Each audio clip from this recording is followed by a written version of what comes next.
the skyline of a large Italian city comes into view. It's easy to forget, but culture is all around us. Music, art, theatre, dance. It's through our culture that we express ourselves, connect with others, and feel part of something bigger. However, for millions of people with disabilities across Europe, accessing and participating in culture isn't always easy or even possible. This is a concern for Delia Ferri, a native of Lombardy in Italy. A professor of law at Maynooth University in Ireland, Delia has secured a €2 million grant from the European Research Council to explore how the EU can make cultural life more inclusive. Over the coming 5 years, Delia and her team will look at how law, policy, and real-life experiences come together to shape access to culture. My hope for this project is that it changes the way in which we see disability, first of all, in society, but also in policy making. I also aim to contribute to the development of European Union law with regard to disability rights. So I hope that the research can affect policy change at the European Union level and contribute to the implementation of the UN Convention on the Rights of Persons with Disabilities. Text on screen reads, Steps to Change, following the Dancing Project 2020 to 2025.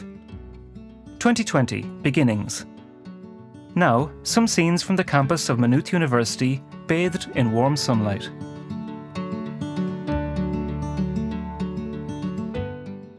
I'm Hilary Hooks and I'm the project manager of the Dancing Project. Delia has put together a team of postdoctoral researchers, research assistants, 2 PhD candidates and myself, the project manager, to deliver the project. Some of these team members appear on screen and include women from Ireland, Germany, France and Ukraine. The most significant milestones, I think, coming up are the midterm conference and then the premiere of our commissioned choreography. And there'll be a lot of events in the run-up to that as well. And then, of course, there'll be the final conference at the end. But in between times, there'll be a lot of smaller conferences, which Delia will be attending, and some of the other project members as well.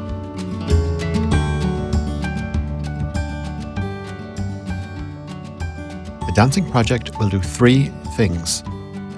It will identify the key barriers and facilitators that affect how people with disabilities take part in cultural life and explore how these shape the broader cultural landscape. It will examine how the EU can better use its legal powers to fight discrimination, improve accessibility, and ensure that people with disabilities can fully engage in cultural life while promoting diversity. It will look at how EU law defines cultural diversity and propose a new approach to better protect and promote it. Now, Delia meets wheelchair user Miriam Madani, who is founder and director of Disability Power Ireland.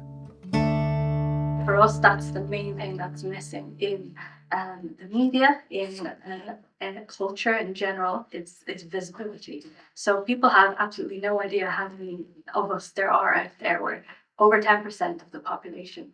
You would never know. Dancing uses an interdisciplinary methodology. So beside legal doctrinal research, we'll also use empirical qualitative research. So we will interview organizations of persons with disabilities across Europe, policymakers in the European Union, umbrella organization active in Brussels. Beside that, we also used arts-based research, and we selected dance as a type of art for 3 main reasons. First of all, because I feel that dance embodies difference and showcase the difference brought by dancers with disabilities on the stage. Secondly, because dance is a very powerful tool of non-verbal communication, so it helps convey this concept of cultural diversity in a non-cognitive way. So it's very powerful in that regard. Last but not least, of course, I know maybe dance more than other form of art, and this helped certainly me in being a principal investigator and embedding myself in the art space research. An art piece made of hexagonal blocks glistens in the sunshine. Following an EU-wide call for tenders, the project engaged Stopgap Dance Company from the UK as partner for this dimension. Dancing's arts-based research will follow Stopgap through the course of the production of a piece of dance in order to explore the entire artistic process from concept to performance. The aim of this strand of work is to arrive at an understanding of how to create inclusive, accessible performances that resonate with diverse audiences. A group shot of performers from Stopgap includes 2 wheelchair users and a woman with Down syndrome, all with beaming smiles. Text on screen reads, Summer 2022, first meeting with Stopgap Dance. We're excited today because we're meeting Sho and Lucy from Stopgap for the first time.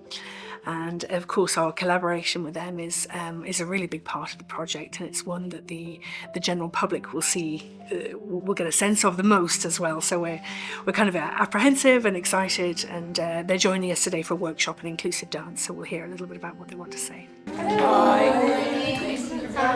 So today with us we have Lucy Bennett and Sho Shibata. I'm Sho Shibata, and I'm the executive producer for Stopgap Dance Company. We primarily focus on making inclusive contemporary dance. So in Dancing project, we're making a new dance production that will become our major touring production for the next 3 years. We will be working with Delia and her team from concept to creation to stage, and then Delia will be dropping in and out to observe and interview and research into how inclusion works for us in studio, but also for the audiences and in a training program. We're really kind of pleased that we can be working with you to look at inclusion and dance and cultural production from a very different angle. And also to have a connection with a European organisation after Brexit.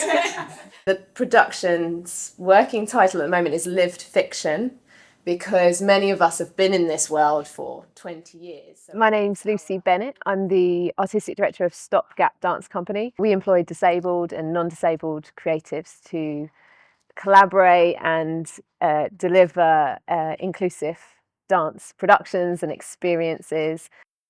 When we first heard about the dancing project, I think we were quite surprised. I was quite surprised. It's quite unusual to get some funding or a commission from a law department in a university, but actually it's a bit of a breath of fresh air. It's really nice to get another perspective, and there's a lot of positivity and enthusiasm, and it feels like we could really work together to support policy change, which would be incredible.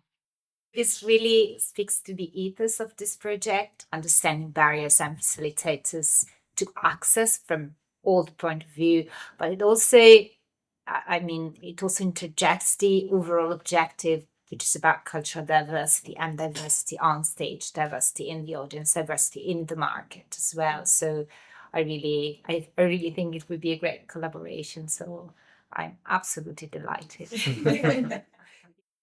December 2022, and in the twilight, a lone black cat outside Maynooth University tucks its paws under its body as people pass by dressed in coats and scarves. Now, in bright daylight, a road sign reads, Port of Ipswich. We are in Dance East in Ipswich, just in the first part of a journey that will result in the production Lived Fiction. We're going to start digging a little bit into people's stories and ideas around the kind of driver for the work, which is diverse harmony.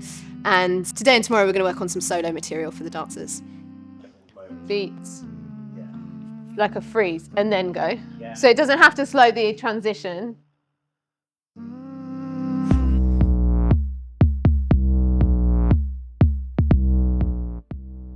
There's been a few challenges. There's snow, there's train strikes, and we have one person down with COVID and one person down with flu. But I think when you're an inclusive company, you learn to be quite resilient, you learn to be quite flexible, and you kind of just make what's in the room actually. So we will just shift the focus to the dancers that are here and make material with them. Adverse weather hasn't only affected Stopgap.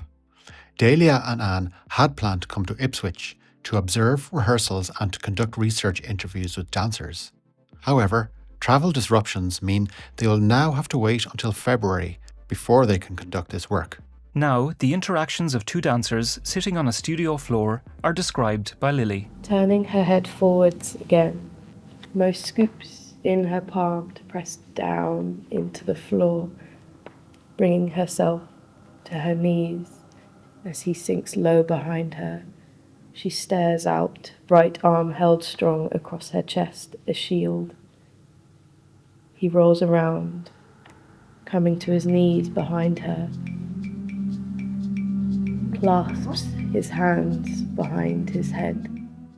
I think a lot of the time access and accessibility traditionally is sort of thought about as something that you will add on to the end after something is made.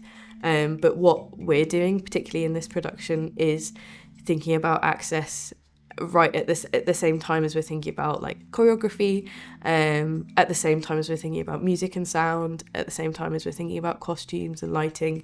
So access is all part of this big collaboration. What we're doing in the studio today was sharing an example of a duet that has been audio described. For me, what was really interesting is the way that like the script and the audio description that I'd written was interacting with the two dancers. They were listening to me and I was listening to them, and that usually doesn't get to happen.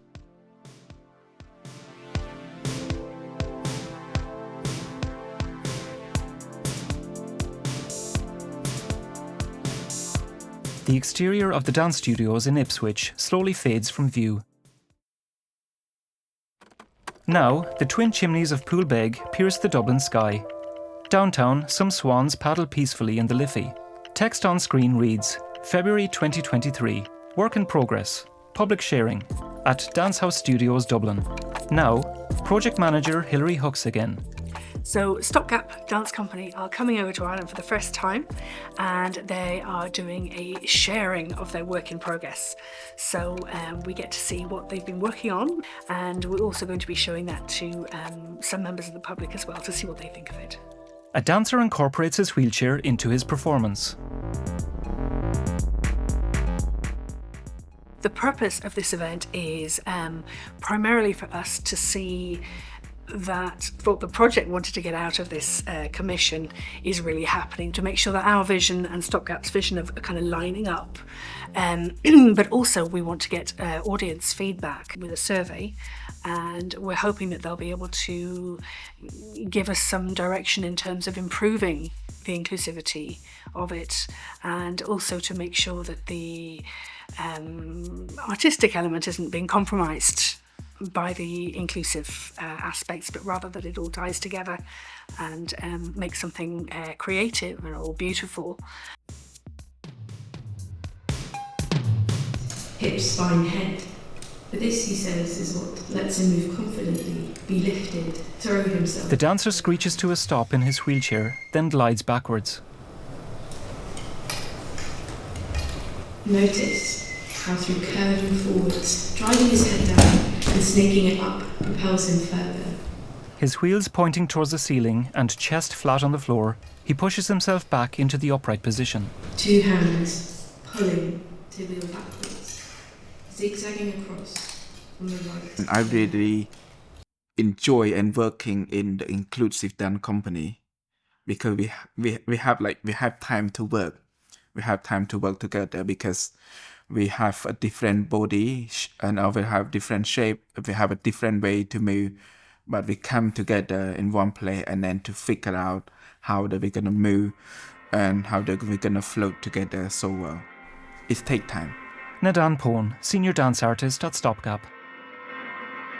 Now, some brief excerpts of Nadan performing slow, graceful dance moves with a non-disabled woman. He's sitting in his wheelchair supporting his partner as she performs a handstand, with one hand gripping his chair and the other wrapped around his head. Later, his chair has fallen over, but he remains in it, still supporting her. Finally, she's being dragged along the floor while holding onto his chair as he reverses it. We're not looking for like to success by tomorrow or the day after or next week or next month. It's gonna take a little bit like time to improve it for that process. And it really inspired me because I feel so happy when I'm on the stage. I feel like home. So we're learning from each other, like translation from one move from the standing dancer to the wheelchair dancer, and translate back from wheelchair dancer to the standing dancer. It's really, really beautiful to see. You don't see that quite often, actually. A man is dancing with Hannah Sampson, a dance artist at Stopgap, who has Down syndrome. He grasps her firmly but gently and helps her to her feet.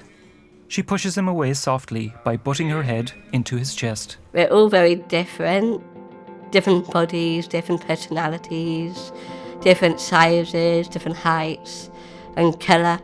And in each section we've got something that actually represents this character. So Mo and Christian's got a duet, and Mo is like this very powerful, strong lady. I've got a solo that with the clump of the dancers are behind me. And so it's like we're speaking up for ourselves and standing up what's right. And we don't let the doubters bring you down. In rehearsals, Hannah thrusts her hip vigorously to the beat. Okay, gotta go now. She then swaggers confidently to the rear of the auditorium. Now, a small group of attendees take their seats in the auditorium, their smiling eyes visible over their face masks. Later, a woman provides sign language interpretation to the speakers addressing the group. Hello everyone, welcome to Dance House. We are really pleased and excited to have Stopgap Dance Company here in residence this week and doing this sharing today as part of the European Research Council dancing project led by Professor Delia Ferry, who's going to explain a little bit more about this really unique and exciting research into cultural participation and human rights. Arts-based research is very important because we want to understand in practice what makes art accessible, participatory, inclusive. And in order to conduct this arts-based research, we are absolutely delighted to have established a collaboration with Stopgap Dance Company.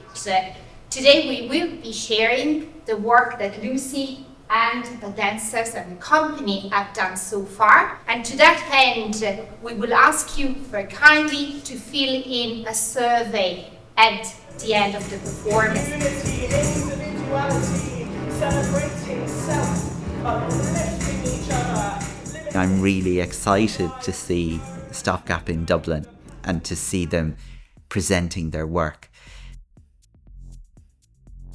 What Delia is doing from, in terms of analysing EU law and in a cultural context is going to be very valuable, not just to academia, but to arts and disability in Ireland and arts and disability in Europe, because historically there haven't been great links between academia and arts and disability. It actually is really important, the work that Delia and her colleagues are doing. Pádraig Naughton, Executive Director of Arts and Disability Ireland.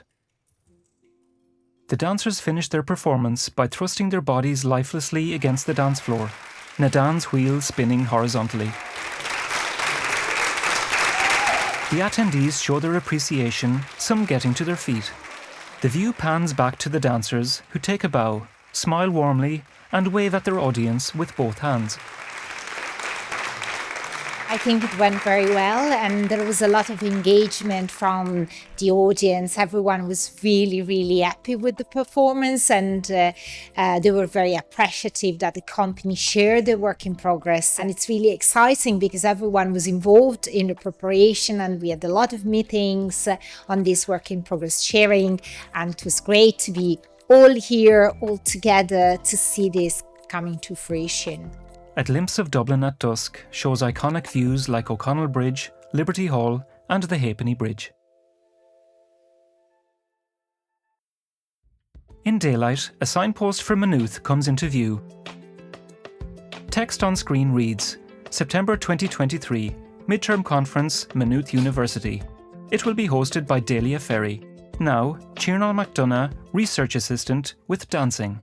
The conference is coming at a time when the qualitative strand of the research is coming to a close. That involved conducting lots of interviews with lots of stakeholders across Europe, people working in disability persons organisations, people working in arts and disability. It's a really good time to take stock, understand the findings of that part of the project and how those are going to inform the overall shape of dancing as it moves forward. People collect their lanyards and chat casually. Now, Eva Sophie Krolla, Research Assistant at Maynooth University. What we're aiming to do is to share some of the initial findings arising from especially the qualitative research. Some of the publications will be discussed. We're also looking to share some of our initial research on EU law and how to embed what dancing is doing and how it contributes to EU law scholarship. We're delighted, of course, that some of the members of the advisory board will be joining us. They have been with us from the beginning, so that's very valuable. And in addition, their experience and expertise will benefit us greatly. The conference is bringing together academics working in law, human rights law, disability, and people working in the arts. We've got academics coming from across Europe. A keynote speaker, Gráinne de Búrca, who will be joining online from New York. The conference today aims to take a stock of the research conducted so far, gather feedback, positive criticism, and actually we also want to situate dancing within broader scholarly debates, and in particular the morning. The ERC is the gold standard of research in Europe. There's different types of research projects. Some are more collaborative, but the ERC award is very much based on the individual. The individual conceives of it, the individual drives it, the individual wins it. Now, of course, you need a team to bring it to fruition, but it's very much the PI, the principal investigator, who drives that team. It has to be their vision. One of the trickiest things to do is to put together a team of people for your project, because it's your passion, and you have to A, transmit that to the team, and B, get them to kind of buy into that as well and display a similar sense of passion.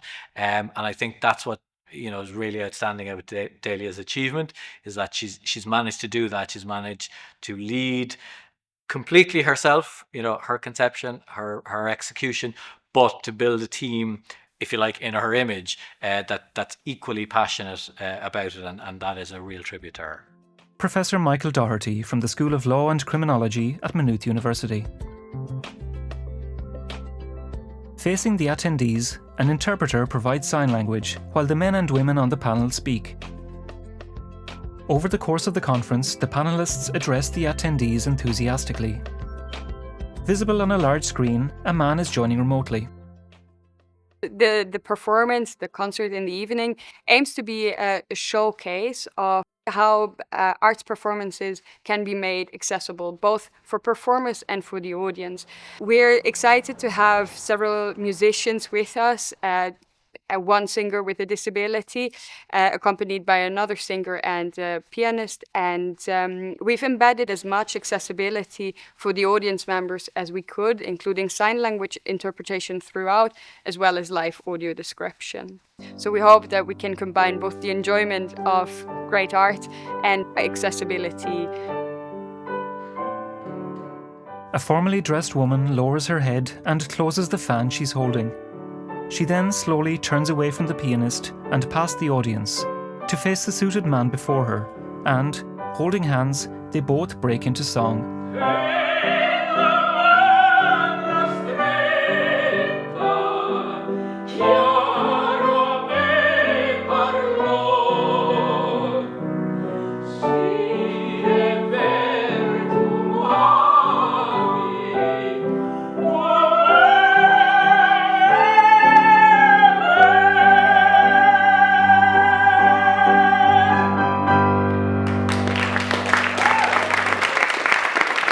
Delia presents each of the singers with a bouquet of flowers. Now, Professor Fergus Ryan from the School of Law and Criminology at Maynooth University. We could focus on very practical things like education, transport, employment, and so on. But to me, access to culture is really vital because it's when people really come alive.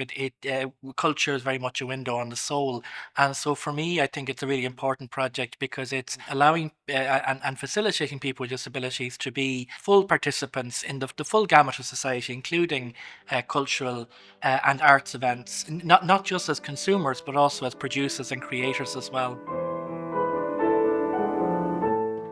Nighttime on the Maynooth University campus, silhouettes of students slowly leaving the arts building together, then parting ways and making their way home.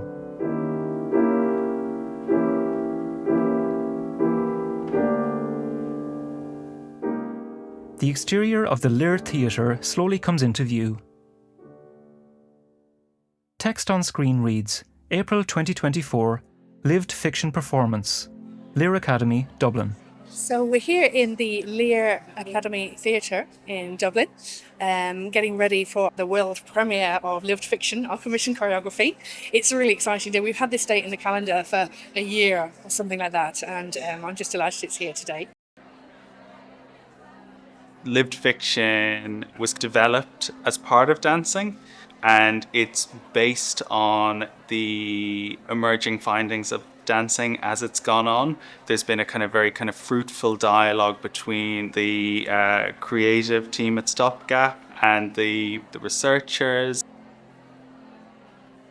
We did a first performance back last year, and we got some audience feedback from that on what was working, what wasn't working, and things have been tweaked a lot because of that to try and make them more accessible. So there was learning in it for the Stopgap dance crew as well as for us. But this hopefully is exemplifying what an accessible performance can be.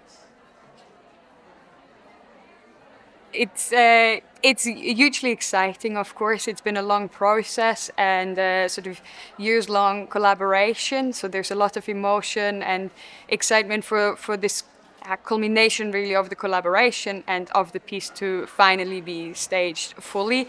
It also signifies a milestone within dancing. So it closes some part of the research, but also gives us the joy of having interacted with cultural professionals in our work. Hannah speaking. I'm a petite white stylish dancer. The final performance was a milestone in the project. It was very emotional for me to see this performance coming to fruition. It reminded me of my own dance practice when I was younger. It was really great to have the opportunity to work with Stopgap. Naden wheels himself slowly towards the audience, then stops, and a recording of his voice begins to play. I chose to strap myself into my chair so we can dance together always, both on the ground and in the air. 5 other dancers rush in to join him, and together they sway gently, then shimmy erratically. The audible words are mouthed by Hannah. It's choosing when you get to stare at me, at them, at others, and their hips that swing, metronome driving our beat. One dancer, another, ready to begin again. A brief sample of sequences from the performance. Lighting and darkness draw the eye to different parts of the stage. A woman appears to console her dance partner as he collapses to the ground. Like in rehearsals, the live descriptions are provided by Lily Norton. You began a small dance in your seat, ready to let us know you were here too. On stage, we are pulled half awake from a dream. And together, we sense the moment before we collide. We could list all the things we've enjoyed. We could list all the things we've not enjoyed. We could talk about the care for you, the care for them. We could talk about the care for everyone who is all too often overlooked, forgotten, and left as an afterthought. Skin and alloy in harmony.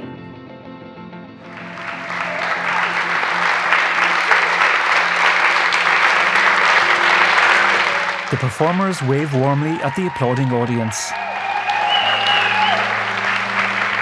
The performance was such a triumph. There was such a good feeling from the audience and such relief as well. I look back now and it's just this bright, shining evening. I was delighted to see so many people attending the performance because it really got word out there of the project. There were a lot of people there from the general public, some people who had disabilities and all kinds of people who had an interest in what we were doing, and it brought it out from the university really into the public arena, and that was really gratifying to see. A fading view of the exterior of the Lear Theatre with its subtle green lighting. Now, a motorway signpost signals the exit for Maynooth.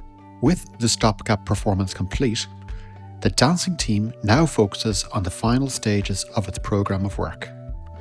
The aim now is to ensure that the work of this project can continue to influence, inspire and shape change well into the future. 2025, looking to the future. We are working on finalizing a lot of different academic articles. We have a book that is in press at the moment. We also have another collective volume that is more within the field of EU law. And I will ask her maybe 12 perhaps as well, given that she's visiting. And she's very nice. And we've just had a couple of new research assistants join us now, so that's great because things are really speeding up now. A lot of the focus of this last part of the project is disseminating the outcomes of the projects. We've started work on planning our final conference in June. We've got a whole suite of graphics, accessible infographics and cartoons, and we're doing a photo story and an interactive map for the website, and we're creating toolkits for policymakers, for arts producers. So hopefully the outcomes of the project will live on in these various different forms. We also have more practical tools, and this documentary is actually the most important tool for change that the project is delivering. She's talking to an interviewer on camera. For this element, we engaged Finnish productions from Dublin to follow the work of dancing over the course of the project. The completed film will be released on the occasion of the final conference. The documentary is quite important because it will showcase the research done in the project, its outputs, but also the process that is behind releasing certain outputs and the process behind the research. Over the course of the past 5 years of the Dancing Project, research findings have been published in numerous academic articles, books and reports, with more to come in the coming months and years. The work of dancing has been presented at multiple conferences across Europe and at 2 conferences organised by the team in Maynooth University. As dancing comes to a conclusion, it is clear that the work of Delia and her team will continue to influence EU law and policy, and by extension, the lives of millions of people across Europe for many years to come. Protecting the right to culture of persons with disabilities and enhancing cultural diversity in EU law, exploring new paths, dancing. It's been such a lovely project to work on. this nice team. Everyone's on the same page with it, and it's lovely to feel like we're all moving forward as this team in pursuit of this goal of empowering people with disabilities in the arts. Yeah, well, all of our contracts end in August. Delia will move on to various other projects, and we'll all go our separate ways. Dancing was made possible through the support of Maynooth University and the European Research Council.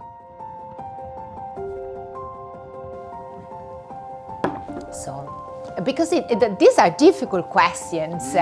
You haven't sent those to me yesterday. Delia points playfully at her interviewer.